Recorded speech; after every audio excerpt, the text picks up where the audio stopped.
The wind moved slowly across the empty trail, carrying dust, dry grass, and silence. It was the kind of silence that felt heavy, like the land itself was holding its breath. Far from any village or settlement, the world stretched wide and indifferent, untouched by anyone who might care what happened in its forgotten corners.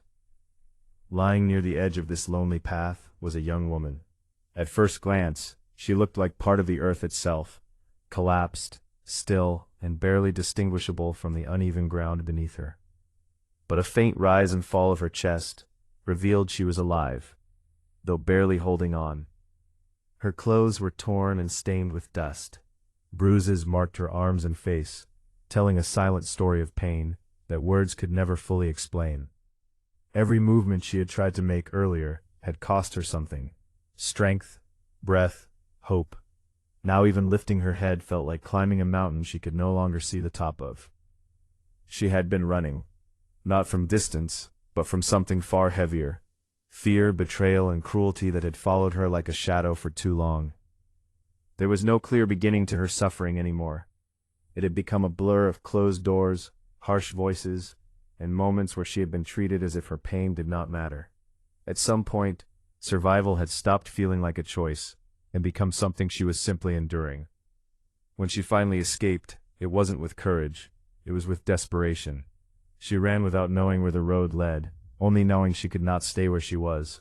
Every step away from that place had felt like borrowing strength from a body already breaking apart, and now that borrowed strength had run out.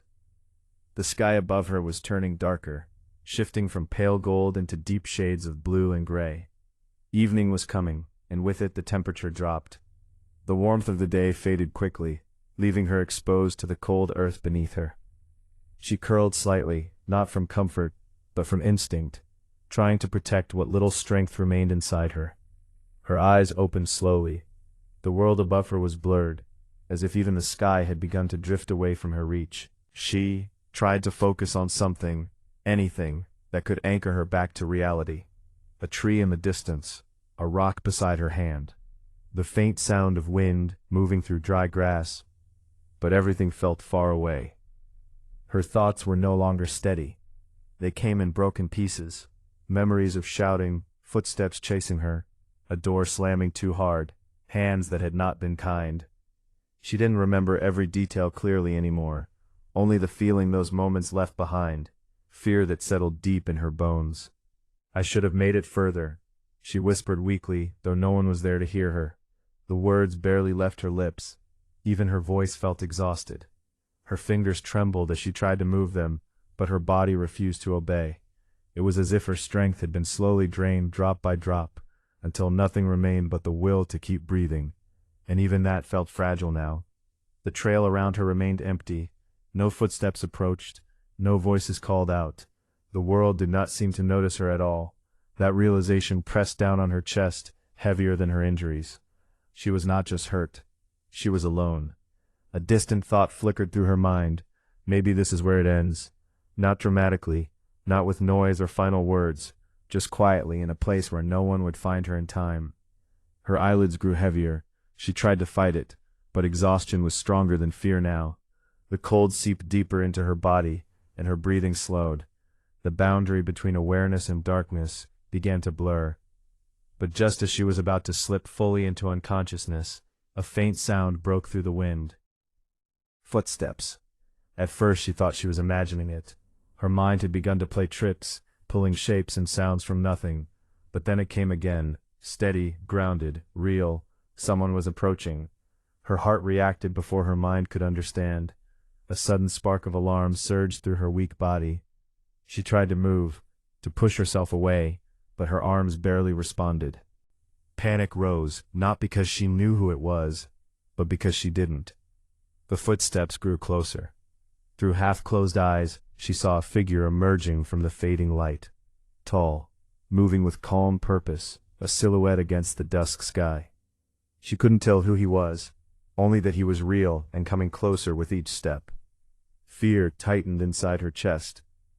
In her world, people who approached meant danger. Trust had long since been taken from her understanding of the world. She tried to speak, but only a faint breath came out. The figure stopped a short distance away, and for the first time in what felt like forever, she was no longer invisible. The footsteps grew clearer, breaking through the silence like a steady rhythm against the fading wind. Each step was deliberate, unhurried, as if the person walking had no fear of what lay ahead. For the injured woman on the ground, however, every sound felt like a warning bell inside her exhausted mind. She tried to move again. Her body resisted. Pain shot through her arms and ribs, sharp enough to steal her breath. The effort left her trembling, and she collapsed back against the dusty earth. Her vision blurred at the edges, but she forced herself to keep her eyes open. If danger was coming, she wanted to see it before it reached her. The figure finally came into full view. He was a lone Apache warrior, returning from the open lands beyond the trail. A bow rested across his back, and the wear of long travel was visible in the dust on his clothing and the quiet steadiness in his movements. He did not rush. He did not call out. Instead, he stopped a few paces away, taking in the scene before him. His gaze fell on the woman immediately. For a moment, everything around him seemed to still. The wind, the grass, even the distant sounds of nature faded into the background. His expression changed, not dramatically, but in a subtle tightening of the jaw, a quiet recognition of something deeply wrong. He had seen wounds before, he had seen hardship carved into the land and into people's lives, but something about her condition struck differently. Not just the physical damage, but the way she lay there, like someone who had been left behind without choice or care. He slowly lowered himself to a crouch, keeping a respectful distance. The woman flinched. It was instinct more than thought. Her body reacted before her mind could reason. She pressed herself slightly backward, though there was nowhere to go. Her breath turned uneven. In her experience, anyone who approached meant more pain, more loss of control. "Stay back," she tried to say, but the words came out broken and weak, barely more than a whisper. The Apache did not move closer. Instead, he spoke softly, his voice calm and steady, not loud, not commanding, just present. "I will not harm you." The words hung in the air, simple yet unfamiliar to her reality. Trust was not something she could accept easily anymore. Promises had lost meaning long ago. Her eyes searched his face, trying to find deception, urgency, anything that matched the danger she expected. But there was none, only stillness. He observed her injuries carefully, his eyes scanning without judgment. The bruises on her arms, the dirt clinging to her skin, the exhaustion that had settled into every line of her face. Something in his expression softened slightly, though his focus remained sharp. "Who did this?" he asked quietly. The question made her hesitate. Her lips parted, but no answer came. The memory of what she had escaped was tangled in fear and confusion. Speaking about it felt like reopening something she had barely managed to survive. Her silence was answer enough. The Apache understood that too. He shifted slightly, not toward her, but to remove the immediate tension in the space between them. Then carefully he removed his water pouch and placed it on the ground within her sight, not forcing it upon her. "You are safe here," he said again, firmer this time, but still calm. "No one will come for you while I am here." Her breathing remained uneven. She wanted to believe him, but belief felt dangerous. Still, something about his presence was different. He was not rushing her, not demanding anything, not touching her, just staying. The sun dipped lower behind the hills, casting long shadows across the trail. The temperature dropped further, and the woman shivered slightly. The Apache noticed immediately. Without a word, he removed a portion of his outer covering and placed it near her, not on her, but close enough for her to take, if she chose. It was a small gesture, but it carried weight. She stared at it, unsure. Her instincts told her to reject everything, to remain guarded, but her body was failing her, and survival was no longer something she could manage alone. Slowly, her trembling hand moved, not toward him, but toward the fabric he had left within reach. The Apache did not react. He simply watched, still and patient. When her fingers finally touched it, she hesitated again, as if expecting punishment for accepting help, but nothing happened. No sudden movement, no change in his expression, only silence. For the first time, a small crack appeared in her fear.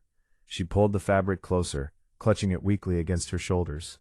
The Apache rose slightly, scanning the surroundings once more. His awareness of the land remained constant, as if he were listening to everything the wind carried. Then, he looked back at her. "You cannot stay here," he said. "Night will make this place colder and unsafe." She did not respond, but her silence was no longer purely defiance. It was exhaustion. He took a slow step closer, stopping again to give her space. "I will carry you," he said simply. "Only if you allow it." Her heart tightened. The idea of being lifted by a stranger should have terrified her, and yet lying there alone had been worse. Worse than fear was helplessness. After a long pause, she gave the smallest nod, barely noticeable, but enough. The Apache moved carefully, as if approaching something fragile. He knelt beside her, and without haste, gently lifted her into his arms. She tensed immediately at the contact, but his grip was steady, controlled, and careful not to cause pain. "You are not alone anymore," he said quietly, and as he turned away from the empty trail, carrying her toward the fading light, something in her, something buried beneath fear and exhaustion, began to quiet, just enough to let her breathe. The world around them slowly changed as the Apache carried her away from the empty trail. The land grew uneven, shifting from open dust to scattered rocks and low hills. The sky deepened into darker shades, and the last traces of sunlight slipped behind the horizon like a fading memory. Night was coming quickly, bringing with it a colder silence. She remained in his arms, tense and uncertain. Every movement of his footsteps made her flinch at first, as if her body still expected harm. Pain still pulsed through her injuries, but it was no longer the sharpest feeling inside her. That place had been taken by something else. Confusion. The strange reality that someone was carrying her instead of hurting her. She did not understand it. In her experience, strength was something used against her, not for her. Hands meant control. Voices meant commands or cruelty. Yet this man carried her without urgency, without aggression, as if her weight was not a burden, but something he simply chose to protect. The silence between them was not empty. It was full of things unsaid. She tried to stay awake, but exhaustion pulled at her like a tide. Her head rested weakly against his shoulder for a moment, before she forced herself to lift it again. Trust felt dangerous, even now. Closing her eyes felt like surrender. The Apache noticed her tension but did not speak immediately. He adjusted his grip slightly, making sure she was secure and not in pain from the movement. After a while, his voice broke the silence. "You do not need to fear me." The words were simple, but they landed heavily in her mind. She had heard many things in her life: promises, threats, lies disguised as comfort. It was difficult to separate truth from manipulation anymore. Her voice came out faint, cracked from exhaustion. "Everyone says that." Before he let her finish. A long pause followed, filled only by the sound of wind brushing through dry grass. When he spoke again, his tone remained steady. "I am not everyone," he said. They continued walking. The terrain shifted again, and distant shapes of a small encampment began to appear ahead, faint outlines of tents and a low fire glowing against the darkening world. Smoke rose gently into the night sky, carrying the scent of wood and warmth. Her body tensed instinctively. A camp meant people. People meant unpredictability. Her mind immediately filled with fear. Too many voices, too many eyes, too many possibilities of being judged or harmed again. She gripped the edge of his clothing weakly. "No," she whispered without strength, more instinct than protest. The Apache stopped immediately. He did not force her forward. He simply paused and lowered his head slightly, so she could hear him better. "No one will touch you there unless you allow it," he said firmly. "They are my people. They follow respect." Her breathing was uneven. Fear and exhaustion battled inside her. She wanted safety, but safety had never been something given freely in her life. The Apache shifted slightly, making sure she could see his face clearly even in the dim light. Then he said something that stayed with her longer than anything else. "You are not a burden, and you are not something to be taken." His words were not loud, but they were absolute. Something in her chest tightened, not from pain this time, but from the weight of being seen differently than she was used to. Not as property, not as broken, not as someone to be used or discarded. Just human. The wind grew colder. He looked toward the camp and back at her. I will not take you anywhere you do not choose. It was the first time anyone had given her a choice in a long while. The idea itself was overwhelming. Her mind struggled to process it. Choice meant control. Control meant responsibility. Responsibility meant risk. But staying here, on the open land, injured and alone, was no longer possible. Her body made the decision before her thoughts could fully form it. A small, uncertain nod. The Apache acknowledged it without hesitation. Good, he said quietly. He continued walking, slower now as if respecting every second of her fear. As they approached the firelight, figures around the camp began to notice them. Movement paused, heads turned, but no one rushed forward, no one shouted. There was only observation. The Apache spoke briefly to one of the men near the fire, his voice calm and controlled. The response was a simple nod. Then space was made, quietly, without disturbance. A small area near the fire was prepared, away from the others, a place of warmth and quiet. He knelt and gently lowered her down near the firelight. The warmth reached her skin almost immediately. It felt unfamiliar, almost unreal after the cold of the open trail. She did not speak. She simply sat there, trembling slightly, as the world around her remained calm instead of chaotic. The Apache placed a container of water within her reach again, then stepped back, not leaving, but giving space. Before turning away, he looked at her once more. His voice was softer now, but steady. You are safe here. Then he added after a pause, no one will hurt you again while I am near. And for the first time, instead of fear rejecting the words, a small part of her held on to them. The fire crackled softly through the night, sending warm light across the Apache camp. Shadows moved gently between tents and trees, but there was no chaos, no rush, no threatening noise, only the steady rhythm of a community settling into the calm of darkness.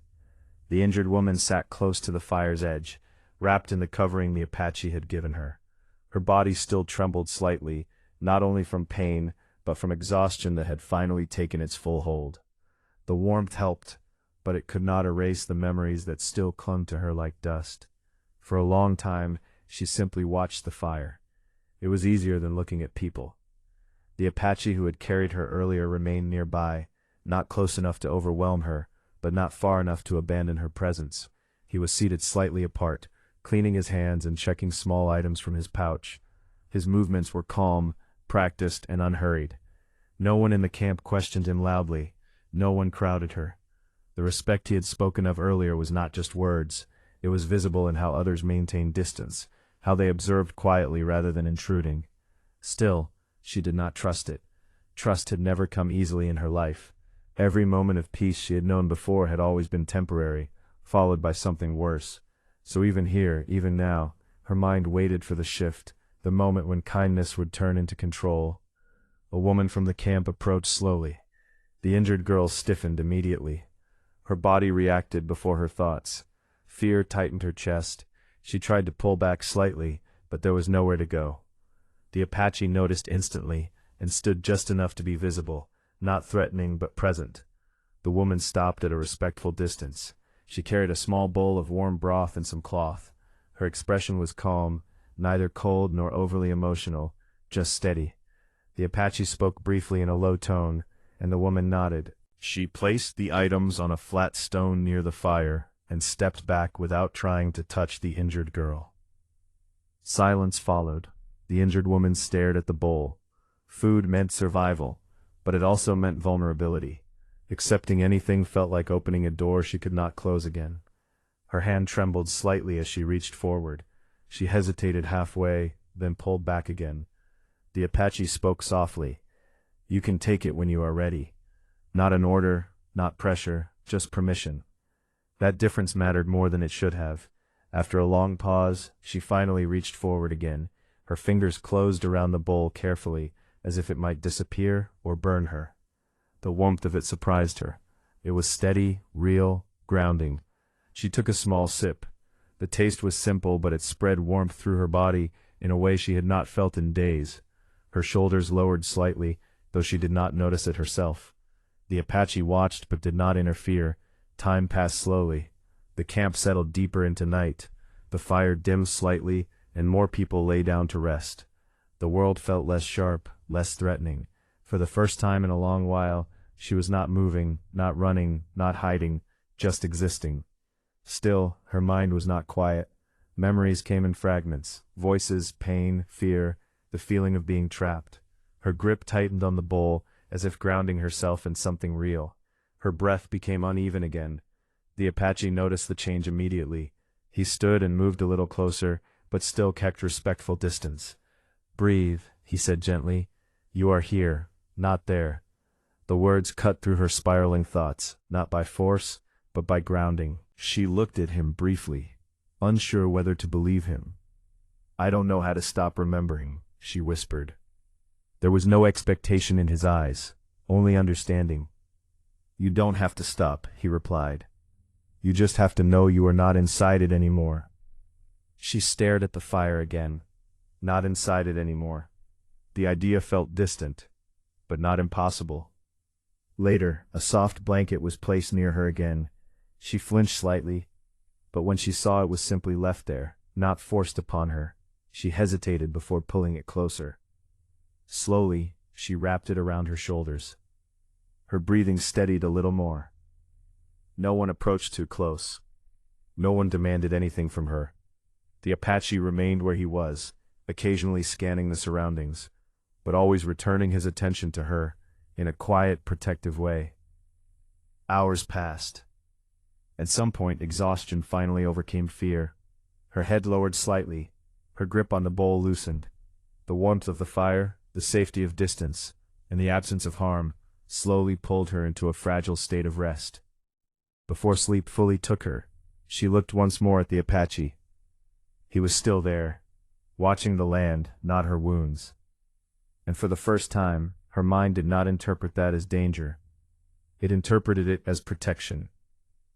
Her eyes closed. The night at the camp had begun to feel different for her.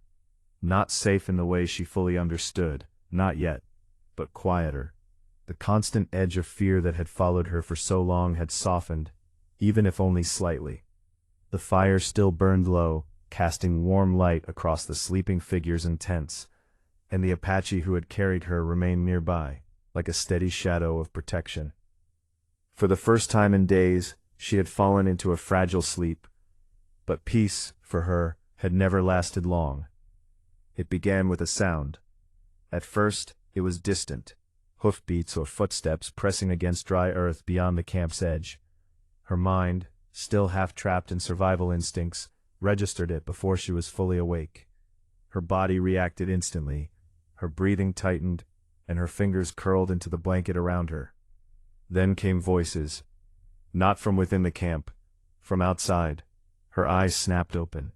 The firelight still burned, but something in the atmosphere had changed. The calm that had wrapped around her like a thin shield now felt fragile, as if it might break at any second. She lifted her head slightly, scanning the edges of the camp, and then she saw movement. Shadows near the trees. Too many. Her heart began to pound. "No," she whispered under her breath, though she didn't yet know what she was denying. The Apache was already moving.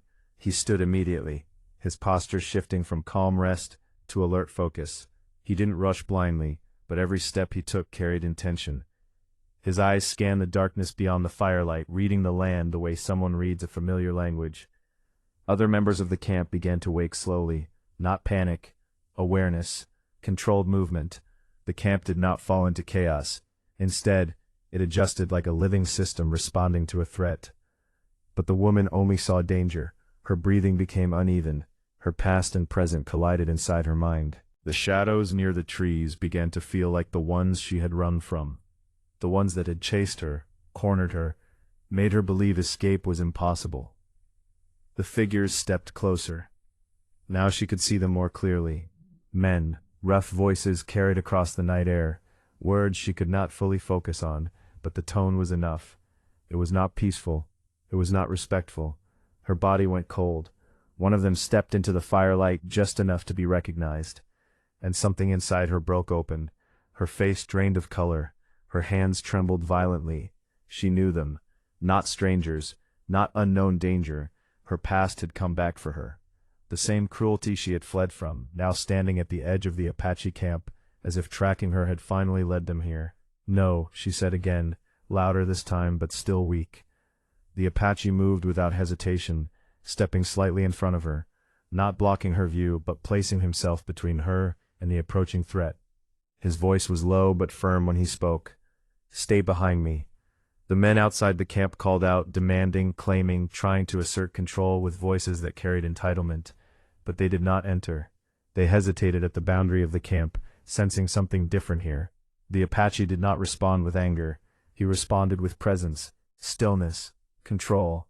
The injured woman's breathing grew faster. Her mind flashed with memories, hands grabbing, voices shouting, fear pressing down until she had nothing left but escape. "They will take me," she whispered, shaking. "They always do." The Apache did not look back at her immediately. His eyes remained on the men outside, but his voice reached her clearly. "Not here." The words were simple but grounded. "Not here." He finally turned his head slightly toward her, just enough for her to see his expression. There was no doubt in it. Only certainty. "You are not going back," he said quietly. The men outside tried to step closer. One of them crossed too far. That was when everything changed.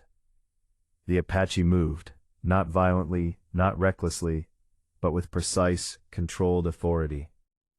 He intercepted the space between the camp and the intruders with a calmness that was more powerful than shouting. Other men from the camp stood with him, not rushing, but forming a clear line of protection. No chaos, no fear, only boundaries. The intruders paused. Something about the camp did not respond the way they expected. There was no panic to exploit, no weakness to press into. Instead there was unity, quiet strength, and a refusal to be moved. The Apache spoke again, louder this time, but still measured. "She is under protection here. Leave." The words were not a plea. They were a final statement. The men outside argued, but their confidence began to weaken. They were not facing fear. They were facing certainty. Slowly, tension shifted. The boundary held. The intruders did not step forward again. After a long, tense pause, they retreated back into the darkness. Silence returned. The camp did not cheer. It did not celebrate. It simply settled, like the land itself exhaling. The Apache remained still for a moment longer. Then he turned slowly back toward her. She was still trembling, but something had changed. The fear was still there, but it was no longer alone. He walked back to her and stopped at a respectful distance again. "You are still here," he said softly. She looked at him, eyes wide, as if trying to understand how the world had not ended the way she expected it to. "I thought they would take me," she whispered. He shook his head slightly. "They did not." A long silence followed. Then, for the first time, her voice broke in a different way. Not fear, but exhaustion from carrying fear for too long. "I don't know how to live without running," she admitted. The Apache looked at her steadily. "Then you start by not running tonight." And for the first time, she did not argue. Dawn arrived slowly over the Apache camp, painting the horizon in soft shades of gold and pale orange. The night's tension had finally dissolved, leaving behind a stillness that felt different from fear. It was not the silence of danger anymore, but the quiet of survival after a storm has passed. The woman sat near the dying embers of the fire, wrapped tightly in the blanket that had become her small anchor to reality. Her body was still weak, still marked by pain, but something inside her had begun to change in ways she could not yet fully understand. For the first time in a long while, she had not run. The Apache was nearby as he had been through the night. He was tending to small tasks, checking supplies, speaking quietly with others in the camp, ensuring everything remained steady after the confrontation. His presence was not intrusive, but it was constant, like a protective boundary the world could not cross. And yet, for the first time, she noticed something else. He was not watching her like she was fragile. He was watching her like she was still alive. That difference mattered more than she expected. A woman from the camp approached again, this time carrying food and a clean cloth for her injuries. There was no hesitation in her movements, no fear of disturbing her space. Everything was done with quiet respect. The injured woman accepted it more easily this time, not because her fear was gone, but because repetition had started to soften it. Trust, she was beginning to realize, was not a sudden decision. It was something built in small moments that did not hurt. She ate slowly, her hands still shaking slightly. The food felt grounding again, reminding her that her body was still here, still part of the world, not lost somewhere in the past she kept escaping in her mind. The Apache eventually approached. Not too close, just enough. He stopped at the same respectful distance he always kept, as if understanding that space itself was part of her healing. "You did well last night," he said simply. She hesitated. "I didn't do anything," she replied quietly. He shook his head slightly. "You stayed." The words lingered. Stayed. It felt like such a small thing. But in her life, it was something she had rarely done. Everything had been about escaping, surviving, disappearing from danger. Staying had never felt like an option. She looked down at her hands. "They will come again," she said after a moment, not as fear, but as belief shaped by past experience. The Apache did not dismiss her fear, but he did not feed it either. "If they come," he said calmly, "they will meet the same line they met before." She glanced up at him. There was no arrogance in his tone, only certainty, not about victory, but about protection. A long silence followed. The camp around them was already moving forward with the day. People spoke quietly, worked, and lived. No one treated her as an outsider anymore, but no one forced her into participation either. She was allowed to exist at her own pace. That freedom felt unfamiliar and uncomfortable, but not cruel. Later that morning, the Apache brought her to a slightly quieter part of the camp, near a small stream. The sound of water moving over stone was gentle, steady, and uninterrupted. He stopped at the edge and waited for her reaction, before stepping away slightly to give her space. "You can stay here when you need quiet." She nodded slowly. For a while, she simply sat near the water. She watched it move without stopping, without hesitation. It did not run from anything. It did not look back. It simply continued forward, in its own way. Something about that stayed with her. Days passed, then more. Her injuries began to heal. The bruises faded slowly, replaced by the slow return of strength in her body. She learned the rhythm of the camp, the way people moved with purpose but without aggression, how decisions were made quietly, how space was respected without needing to be demanded. She did not become someone new overnight. She simply stopped disappearing. The Apache remained a steady presence throughout, never forcing closeness, never demanding gratitude, never expecting her to be anything other than what she was at that moment.